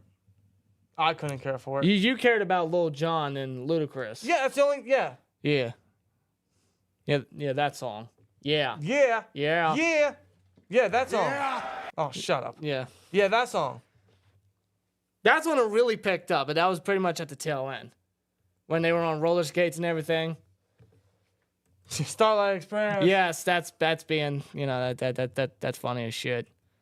So, I mean. But I'll tell you what, the first half of it, like, I'm like, who the fuck are these people? Right. Like the pianist, Alicia Keys is that her name, and the other people, like I don't listen to that type of genre. Like, I know who they were. But then Lil Jon comes up and he's doing his thing and everything. I'm like, all right, here we go. This is what we all came to see. This is what we all wanted. Right. But otherwise, yes, Miss Pittsburgh. The commercials were terrible. Yeah, dude, I can't tell you one cool commercial. But maybe the one with Stone Cold when he had the mullet. But what brand was it? I couldn't tell you. Neither could I. I mean, like, I can't name you one that I can remember. I also needed one fucking catch from Debo Samuel to walk away with $100. He could have had it at the first play of overtime. I know, he didn't dropped get it. Fucking bum. Yeah. Yep. Jesus. By the way, Brock Purdy was not that terrible in the Super Bowl. I was impressed with Purdy. The thing that I was most impressed about Purdy was his pocket presence and his awareness. Like the pressure coming at him and how just confident and comfortable he was in there waiting for his target to get open, whether it was Ayuk or Jennings or Debo. Like, Purdy's pocket presence is spectacular. Oh, yeah, the way he was stepping up and reading the defenses in the pocket. Yeah. I was thinking, man, I'm jealous. I was very surprised on, like, how composed he was. But obviously, no one can beat Patrick Mahomes. No. Listen, think of the Super Bowl how you want. No. Think of the rigness and the Taylor Swift and how the NFL wants her on the podium and that audience. And, I agree with you, okay? There's some rigging there, 100%. But Patrick Mahomes and what he's done is legitimately legendary. There's no other quarterback that could have done that. No. Outside of Brady. I mean, it's greatness. I hate to see it because it's so stale. I wish there would be someone else that could get the shine. I wish there could be someone else that could top him. It feels like the only other quarterback that could have done that was unfortunately Joe Burrow with the Bengals. Yeah. Still can. Josh but Allen sure as fuck can't do it. No. So it's like we can't win. We can't win. Unless you have a quarterback that can match Mahomes in any way, good luck. Yeah. And dude, they got rid of... Name another guy that's on the level of Mahomes. Dude, name me. There's no one. He won what, 3 Super Bowls in 5 years? Yeah. He could have won 4 if he had an O-line in the first one. Yeah. Holy shit. This man could be undefeated in the Super Bowl. Let's be real. Maybe it was a Tom Brady thing. I don't know. It's Tom Brady, but they got rid of Tyreek Hill, and with no number 1 receivers, with a rookie wide receiver, with Juju Smith-fucking-Schuster as his number 1 last year, they went back-to-back. Yeah. And yes, a lot of that had to do with the defense for sure. The Chiefs' defense the last 2 years has been very good. Mm-hmm. They have stepped up to the plate. But what Mahomes has done with what he's had, very little. even a 7th round running back. All he has is Kelsey. A 7th round as a legitimate target. Rice is going to be nice as he develops, like and Pacheco just runs angry. Like, he's a hard runner. You can't hate it. No. I hate to see it because it's so repetitive, but you can't hate greatness. No. And you can't stop it, and then that's evident. No. How much more of this are we going to see? They were on the road for the first time in Mahomes' career, and they still went to the Super Bowl. They were on a big disadvantage several times. They were supposed to have it down here. And they managed to repeat. Yeah, that's just how good they defended their title. That's how good Mahomes is, man. That's Mahomes. That's Andy Reid. That's just the Chiefs. Well, you gotta give credit to Andy Reid, but I mean Andy Reid was a choke artist until Mahomes came into the picture. That's how good Mahomes is. Yeah, you can say that. That's how good Mahomes is. You can say that. But you can't discredit what Andy Reid's doing and the team that he's built. He's won 3 Super Bowls now. Yeah. He couldn't get 1 with Philly. No. And he had Vic. He had Alex Smith when he was with the Chiefs initially. And he had McNabb. Yeah. So, I mean, what a career. What a career. And Mahomes, man, he's not even 30 yet. And he's already at the top of the rankings of the greatest quarterbacks of all time. Because he is. Yeah. That's how good he is. So when do the Steelers get rid of the Matt Canada DC? Austin, they're not. They extended him. Yeah, they extended him. He's not going anywhere. He's not going anywhere. He'll be here another 2-3 years. So get used to that. Yeah, which that wasn't surprising to me. Get used to Mike Tomlin running the defense because that's exactly what it is. Yeah. Austin has his touches, but it's Mike Tomlin mostly doing. It's his scheme. It's his game planning. And it's his plays. It's exactly what he did to Keith Butler. He does the job, and he's like, here, take my plays and call them. Yeah. Adam 559 says, God, I hope we don't sign Tannehill. Yeah. No. It's going to happen. No. Pickett and Tannehill would be terrible. It's going to happen. It's probably going to happen, but with that being said, is there anything you want to say before we get on out of here? I'm going to check Twitter if there's anything happening, which there probably isn't. At the moment, I'm not seeing nothing. What the fuck? Hold on. What the hell is this? Boy, you see something? Hold on, let me read this, because this is interesting.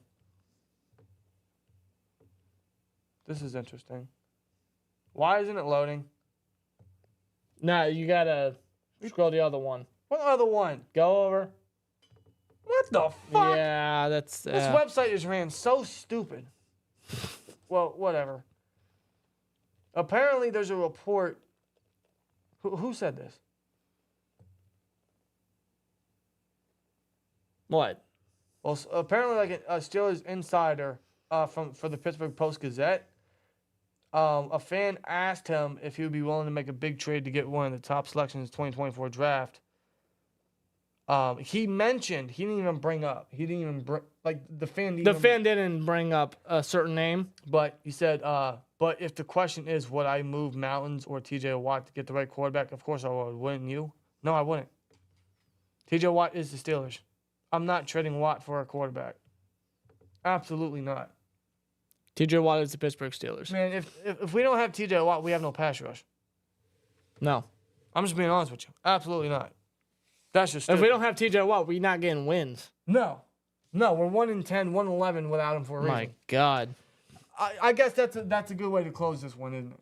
We'll just close it with there. We'll close it with that. Keep in mind, TJ Watt was robbed. The uncrowned TJ Watt was 3-time robbed. Defensive Player of the Year. 3 times.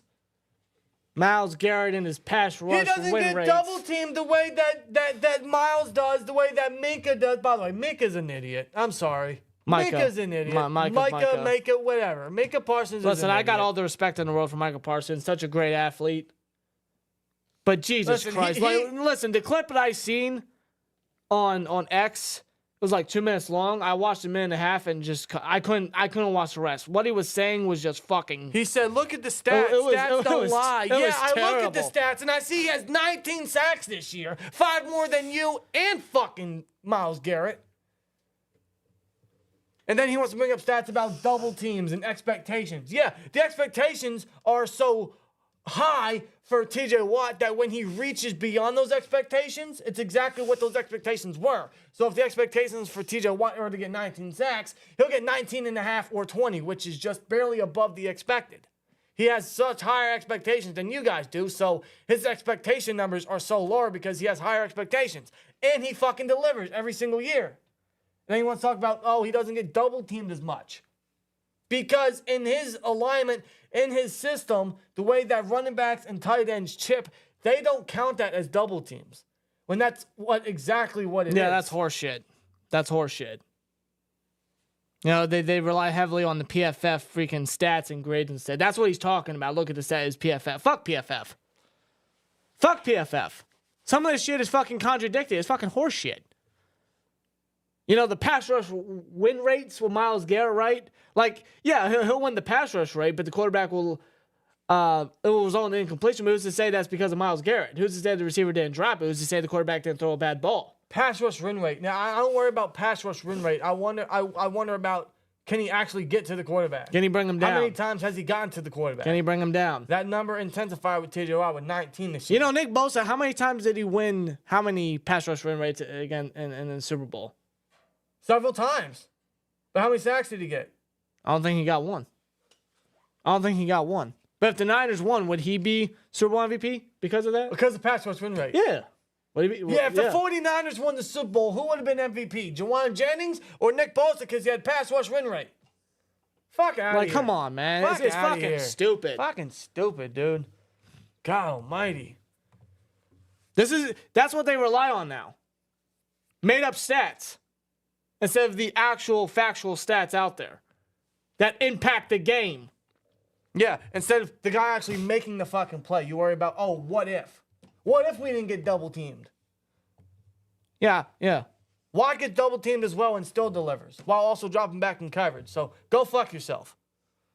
But TJ Watt broke the Steelers sack record being double teamed. I know. I got the fucking footage in that Titans game, him sacking Ryan Tannehill. He's literally getting pulled back. We were there. We saw it. I got the He's footage. being pulled back by got the three footage. players and still got the sack, motherfucker. God. Jesus Christ. Oh, he doesn't get double teamed because these guys don't credit certain double teams as actual double teams. Fuck you. It literally takes Watt's not top 5. It literally takes 2 players to slow down TJ Watt, and he still gets to them. But Watt's not top 5. How's he not top 5? TJ Watt has led the league in sacks 3 times since coming into the league, which is an NFL record, by the way. And he has the most sacks out of anyone since coming into the NFL. And he was out half of last year. He was. Jesus fucking Christ. The fuck are you talking about? How does Micah not have Watt in his top 5? What the fuck are you talking about? I'm sorry, it's stupid. Fuck are you talking? Listen. He comes from our neck of the woods, so those people over there aren't very smart. But holy fucking shit! God damn. You went there. Holy shit! My God! That's just stupid. All right, we're getting out of here. We just had to get that off our chest. That's just, wow. My goodness. You guys enjoy the rest of your day, man. You guys enjoy the rest of your day. Enjoy the rest of your week. Otherwise, we'll be out with a mock draft pretty soon. We'll be out with more off-season content pretty soon. We want to hit a lot of other targets, a lot of other topics for sure, man. So keep an eye out for that. Turn on the bell for notifications. Subscribe if you haven't too. And you guys enjoy the rest of your week, man. Enjoy the rest of your day. Otherwise, I got to go to a dentist appointment. I'm not excited about it. So I got to drive him to and back. Yeah. But wish me luck. Just wish me luck, man. Good luck, brother. Go Steelers at the end of the day. Here we go. And as always, like, comment, subscribe, and we'll see you later. Peace!